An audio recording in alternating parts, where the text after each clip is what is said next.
This boy's name is Carl. He lives with his parents in a remote village. There his father worked as a corn farmer. Watching his father work hard every day, he felt sorry for his father and he took the initiative to help him. At first his father did not allow it. He said Carl should focus on studying and playing like other kids. But because he kept insisting, his father finally allowed to help him. A few years later, Carl has grown up. While working in the garden, suddenly his mother came to tell him to get ready. It turns out that today is Carl's departure day to take part in the United States Naval Military Training Selection. At the moment of their separation, his father asked him to promise never to return to the village again. Sad though, his father still had to say those words because he wanted his son to be able to focus on work and become a successful person in the city without having to think about his family.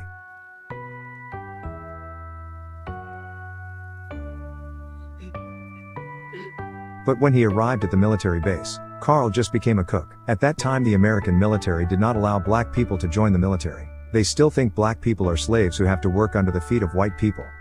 The next day Carl and his friend saw a white student in their class swimming.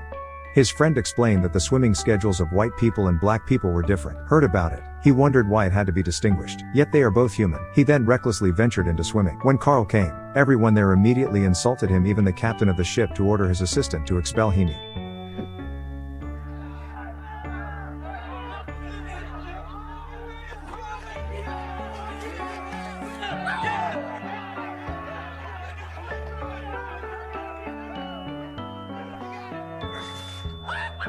As a result of the incident, he was locked up in the punishment room. When the captain of the ship came, he said he was impressed by Carl's swimming speed. The captain then put him into the rescue swim team. Hearing that, Carl was very happy. He then immediately wrote a letter to notify his parents. The next day saw a helicopter crash in the middle of the sea. Panicked, the ship's captain immediately ordered a diver to save the helicopter pilot. After a long wait, the diver finally made it out. The diver's name is Chief Sunday.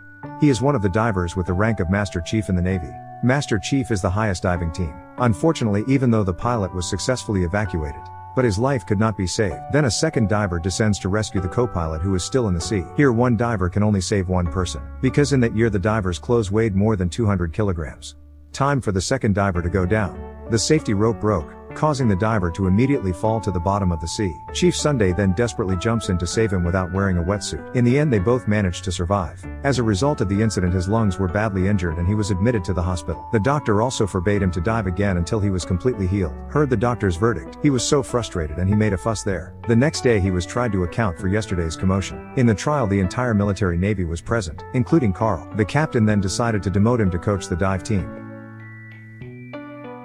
When the trial is over, Carl goes to the captain and asks to be allowed to participate in diving training at headquarters. He said he was amazed to see Chief Sunday's rescue yesterday, and now he is determined to become a savior like Chief Sunday. Seeing that strong determination, the captain's heart melted and he allowed him to switch divisions from the swimming division to the diving division. The next day, he arrived at the training camp. When giving the letter of duty to the guards looked confused because so far no black person had ever been allowed to enter the Marine base. It wasn't long before Chief Sunday came out. It turns out that he will be the coach at the dive camp. Carl then says the purpose of coming there, but Chief Sunday instead mocked him by saying that the black man did not deserve to be a diver. Black people just deserve to be cooks. Hearing his insult, Carl could only be silent and patient. After Chief Sunday left, he remained waiting at the gate until evening. When Chief Sunday returns, he was sick of seeing Carl still outside the gate. He then drove him back to his village. But Carl refused and said that he had promised his father that he would definitely become a member of the Navy. See his determination. He then finally let in.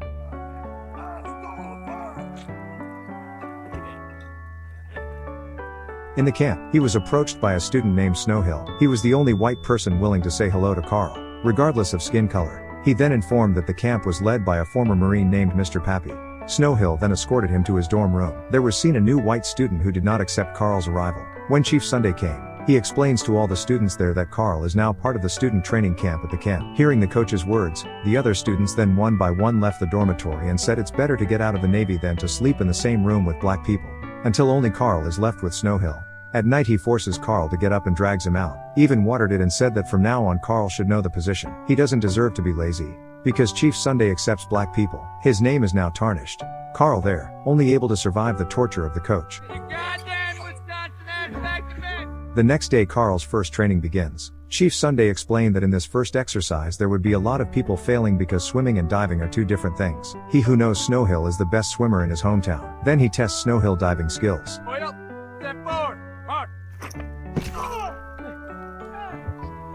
to survive is to trust. I'm the only man that get through my... Due to not being able to dive, he immediately took Snow Hill out of training. Day after day passed. Carl along with other students continue to undergo training until the written exam arrives. He got bad grades. The officer will notify if the next test there is a bad score again. Then he will be expelled from training.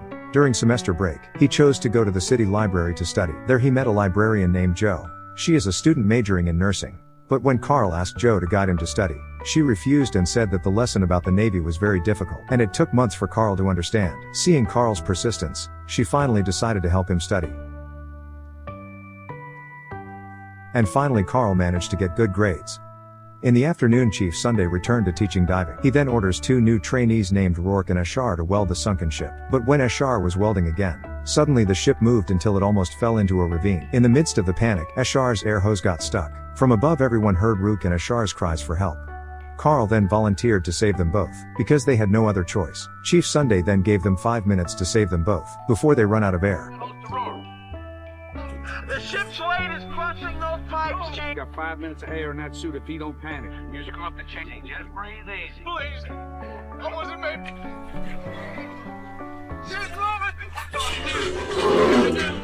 The hell's going on? While he was rescuing them, a frightened Rourke ran away from Carl. He gets annoyed but he stays focused on continuing his mission of helping Ashar. Him up. Never doubted it. And after that Chief Sunday read out the award from the Navy commander, but the award went to Rourke instead. Even though Carl has been instrumental in saving the lives of his comrades, the commander still refused to acknowledge his services just because he was black. The other students who saw Carl's patience feel sympathy and slowly they begin to want to be friends with him. The next day he called his family in the village. On the call, his mother informed him that his father had died. Heard the news. He is so sad. His mother told him that his father purposely did not tell him about his illness so that Carl could still focus on studying and achieving his goals without worrying about his father's condition, who was seriously ill. He then asked Jo to come to accompany him. While waiting, Carl is approached by a woman. Turns out she's Chief Sunday's wife. Saw Carl cry. The chief's wife then said that they both had the same fate. Currently she is also sad because of their wedding day. Chief Sunday instead chose to party with his partner. She then invites Carl to go to the bar where her husband is partying. When they get to the bar, suddenly all members of the Navy looked at Carl and reported it to Chief Sunday. Chief then immediately scolds Carl and says black people don't deserve to be there. Heard the insults. He became angry and for the first time he dared to go against his coach. With emotion he said that his coach was jealous because he was better than him. When Jo was at the bar, she was confused by the commotion. Chief Sunday then challenges Carl to a breath-holding underwater race. If Carl loses, then the chief will remove him from the training camp. But if Carl wins, he'll let Snow Hill back into camp. Carl, who was very fed up with all the insults from his coach, immediately decided to accept the challenge.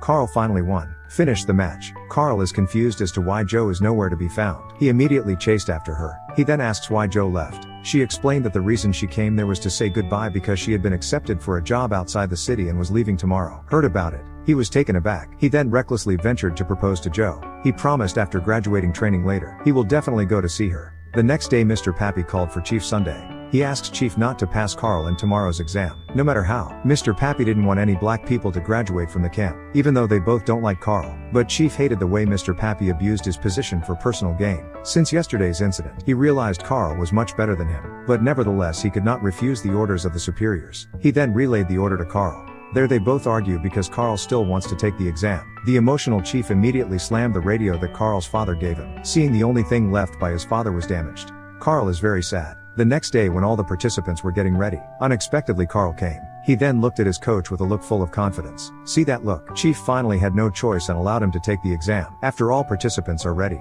the exam starts. From above several people threw the bag containing the test kits into the water. But when it was Carl's turn, the bag was torn up on Mr. Pappy's orders. In the water, he knows nothing. He was still trying to find the equipment. Several hours passed. The participants one by one successfully completed the exam, until only Carl was left in the water. Mr. Pappy, who monitors the exam, then tells Chief to let Carl stay in the water until he runs out of breath. There he felt a dilemma. He couldn't refuse Mr. Pappy's orders because his career would be ruined. While Jo was at work feeling a bad feeling about Carl, She then rushed off to the exam venue. Until late at night, Carl was still under the sea.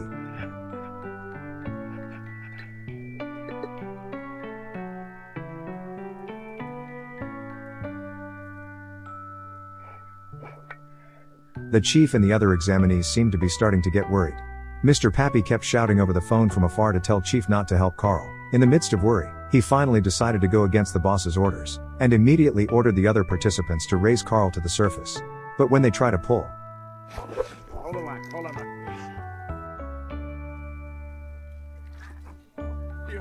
You're almost there. Carl suddenly rose to the surface, and he passed. Carl Brashear, perfect assembly. The next day at the graduation ceremony, Snowhill came to camp to tell him the good news and the bad news. The good news is that the Navy has allowed him to take up diving training again. And the bad news is Chief Sunday has been fired for defying Mr. Pappy's orders. By passing Carl, there he could only be silent. He then packed his things on the bed. He was surprised to see that his father's radio had returned intact. He found out that Chief Sunday fixed it. A few years later, Carl is now a senior diver in the Navy. He is also married to Jo and has a son. Currently he is carrying out the greatest mission in the history of the United States, namely to find a nuclear bomb that sank on the seabed. The commander told him when the bomb exploded, then the power of the explosion can make an entire region completely destroyed. At first the commander doubts if Carl can complete the mission alone. But he again proved to everyone that he succeeded about his success. Carl's success was broadcast live across America. Carl, who used to be despised just because he was black, now he is a hero. The commander then ordered the other members to raise the bomb to the surface. But when the bomb was lifted,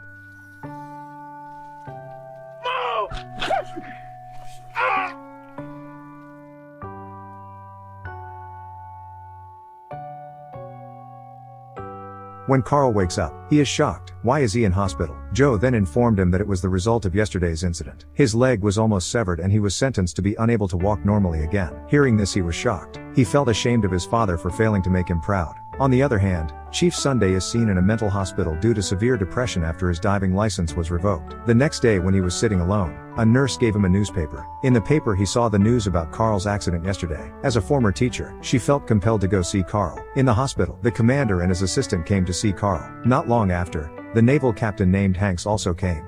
There Carl begged to be allowed to return to work when he recovered.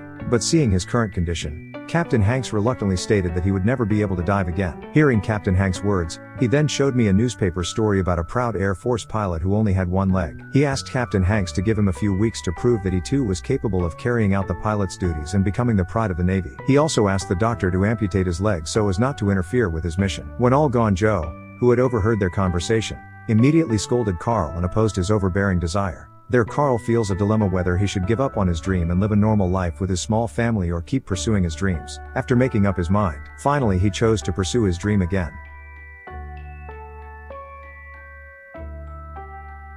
While recovering from surgery, he started practicing the habit of living on only one leg. While practicing, Chief comes in and says that yesterday when he read the news about Carl, he felt that the fate of both of them was the same, namely that they were both slumped because they could not dive anymore. But as a former teacher, he knew who Carl was. In the eyes of the chief, Carl is a man who never gives up. He then promised to try to convince the Navy officials to let him return to diving. He will also help him through the post-operative recovery period.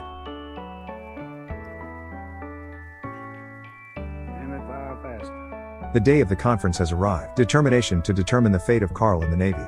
Unfortunately, at the door, a guard barred Chief from entering the courtroom. After Carl answered a few questions, Captain Hanks ordered one of the guards to bring a wetsuit. He challenged Carl if he could walk 12 steps in a wetsuit that weighed more than 200 kilograms. Then he would allow him to be a diver again. Outside the room, the chief snapped and forced the guard to let him in. Finally, out of fear, the guard gave the chief to enter the courtroom. When opening the door, he was surprised to see the higher-ups were telling Carl to wear a wetsuit weighing more than 200 kilograms.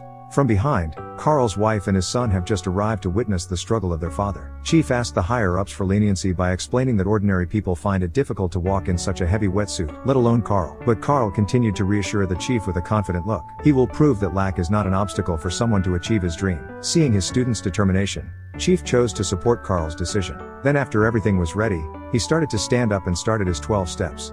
Navy diver, stand up. 1, 2, 3, 4, 8. God damn it, Cookie, move your ass. I want my 12. 9, the Navy diver. Now you report to this line, Cookie. Howdy. He finally managed to complete his 12 moves. Seeing Carl's efforts, Captain Hanks and all the higher-ups then decided to agree to Carl rejoining the Navy divers. Suddenly the whole audience then stood up and applauded in amazement to see Carl struggle. In the midst of the festivities, the chief felt that his duties as a teacher had been completed. He then walked away and saluted. Final salute to the black student who has taught him a valuable life lesson, namely the determination to achieve his dreams.